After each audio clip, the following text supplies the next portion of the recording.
नमस्कार. Life with रंजनामध्ये सर्वांचे सहर्ष स्वागत आहे. आज आपण बनवणार आहोत डब्यासाठी एकदम परफेक्ट, चविष्ट आणि झटपट होणारी भरलेली वांगी. कमी रस्सा, जास्त चव आणि पोळी किंवा भाकरीबरोबर अप्रतिम लागणारी ही भाजी सगळ्यांनाच आवडते.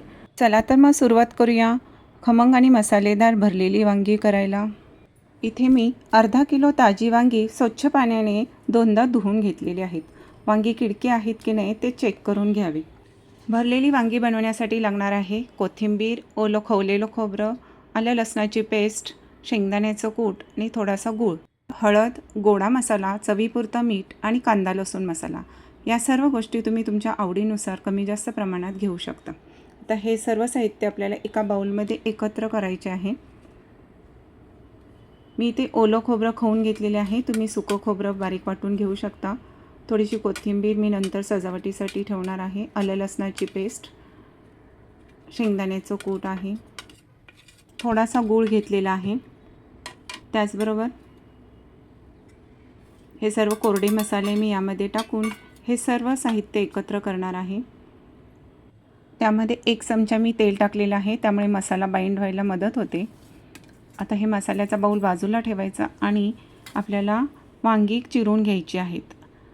वांगी चिरताना आतमध्ये चेक करायचे आहे की ते वांगं किडलेले आहे की नाही.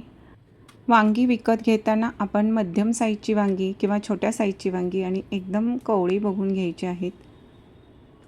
अशा प्रकारे मी सर्व वांगी चिरून घेतलेली आहेत. आता हा सर्व मसाला आपल्याला छान एकजीव करून घ्यायचा आहे.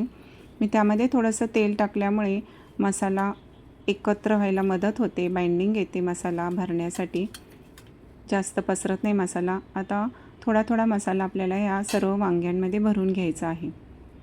मसाला भरताना अगदी जास्तही मसाला भरायचा नाही आणि अगदी कमीही मसाला भरायचा नाही.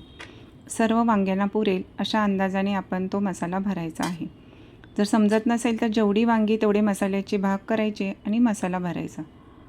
अशा प्रकारे सर्व वांग्यांमध्ये मी मसाला भरून घेतलेला आहे. आता कढई ठेवलेली आहे गॅसवरती. त्याच्यामध्ये मी 2 ते 3 टेबलस्पून तेल घातलेलं आहे. तेल चांगलं तापल्यानंतर आपल्याला पाव चमचा हिंग टाकायचा आहे. 10-12 कढीपत्त्याची पानं टाकायची आहेत आणि ही आता भरलेली वांगी आपल्याला त्यामध्ये सोडायची आहेत. वांग्याच्या भाजीत हिंग टाकल्यामुळे भाजीला छान चव आणि सुगंध येतो. त्याचबरोबर वांगं पचायला सोपं जातं, म्हणून हिंग जरूर टाकावा. अशा प्रकारे सर्व मी वांगी तेलामध्ये सोडलेली आहेत. तेल चांगलं तापलेले आहे, त्यामुळे आपल्याला वांगी अशी हळूहळू हलवायची आहेत. सावकाश चमच्याच्या साहाय्याने आपल्याला वांगी सर्व बाजूनी परतून घ्यायची आहे तेलामध्ये. वांगी तेलामध्ये चांगली परतले की त्याचा कच्चापणा कमी होतो आणि तिची चवही वाढते. असं आपल्याला थोड्या वेळाने हे वांगी हलवत राहायचे आहे. गॅस मिडियम टू स्लो ठेवायचा आहे, जास्त फास्ट करायचा नाही, नाहीतर मसाला करपण्याची शक्यता असते. आता चांगली वांगी परतून झालेली आहेत. आता आपल्याला ताट ठेवून त्या ताटामध्ये थोडं पाणी ठेवायचं. एक अर्धा ग्लास पाणी गरम करण्यासाठी ठेवायचे आहे, जेणेकरून वांगी अजून चांगली वाफरली जातील. मसाला केलेल्या भांड्यातच मी पाणी घेऊन ते वापरलेलं आहे. तर पाण्याचं प्रमाण तुम्ही तुमच्या आवडीनुसार कमी जास्त करू शकता. पाण्याला चांगली वाफ आणून द्यायची आहे. ही पहा अशी छान वांगी वाफरलेली आहेत आणि आता हे पाणी आपल्याला ह्या वांग्यामध्ये ओतायचं आहे. तुम्हाला किती प्रमाणात रस्सा हवा आहे किंवा सुकं हवं आहे त्यानुसार पाण्याचं प्रमाण तुम्ही ठरवू शकता. आता मला ही वांगी सुकी बनवायची आहे डब्याला देण्यासाठी, त्यामुळे मी अर्धा ग्लास पाणी ओतलेलं आहे. आता हे आपल्याला बारीक गॅसवरती जवळजवळ 10 ते 15 मिनटं ठेवायचे आहे आणि अधूनमधून आपल्याला हे वांगं असं थोडं उलटत राहायचं आहे. वरची बाजू खाली करायची आहे, जेणेकरून वांगं सर्व बाजूने चांगले भाजले जाईल. ऑलमोस्ट आपलं वांगं शिजत चाललेलं आहे. अजून थोडा वेळ शिजायला हवं. वांगं छान शिजलं की ते खायला छान वाटते.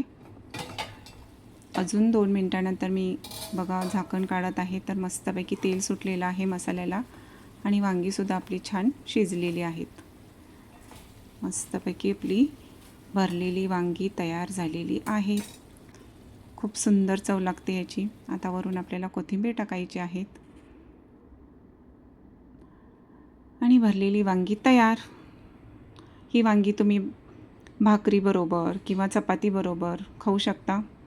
डब्याला प्रवासाला नेण्यासाठी अगदी उत्तम पर्याय आहे. कसा वाटला तुम्हाला आजचा व्हिडिओ? आवडला असेल तर लाईक करा, शेअर करा आणि सबस्क्राईब करा. आणि वेळात वेळ काढून माझा व्हिडिओ बघितल्याबद्दल धन्यवाद.